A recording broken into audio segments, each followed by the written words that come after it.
Alo. Assalomu alaykum. Va alaykum assalom aka, yaxshimisiz? Charchamayapsizmi? Tinchmisiz? Boburjon, puldan qalaysiz? Yo, akajon. Hozir sal sharoit og'irroq. Ozgina boshimga mushkulot tushgandi, ozgina qiynalib qolgandim. Akajon, shunaqa qilmanglar. Hali 10 kun srogim bor. Men 10 kun srogimda beraman, lavzim halol bilasiz. Bir kun ham o'tkazmay beraman o'sha kunda. Yo, Boburjon, to'g'ri tushundim. Sharoitsiz bo'lsa yordam qiling degandim-da. Sharoitim yo'q, akajon. 10 kunda ko'rishamiz, xudo xolasa. Charchamang. Xo'p. Odamlarga ham hayronsan. Hali 10 kun vaqtim bor, pul so'rashadi. Bolam tinchlikmi? Nima deyapti? Shu puldan qiynalib qoldim, yordam qiling. Shu maqsad oldinroq pul olish ona. Bolam, puling bor-ku, bera qol. Onajon, odamga bergandan ko'ra pulimni nabarat qilaman, aylantiraman. 10 kun vaqtim bor-ku. Lavz degan kunimda beraman. Ovqatingiz bormi onam? Bor, hozir. Ma bolam, pulni aytib ber.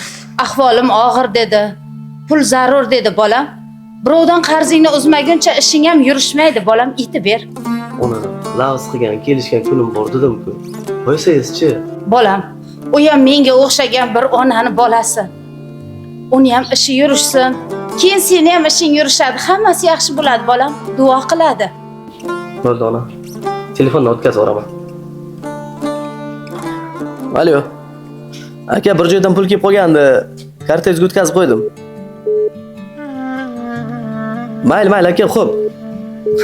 Mayli, ko'rishamiz, xo'p. Alo. Assalomu alaykum.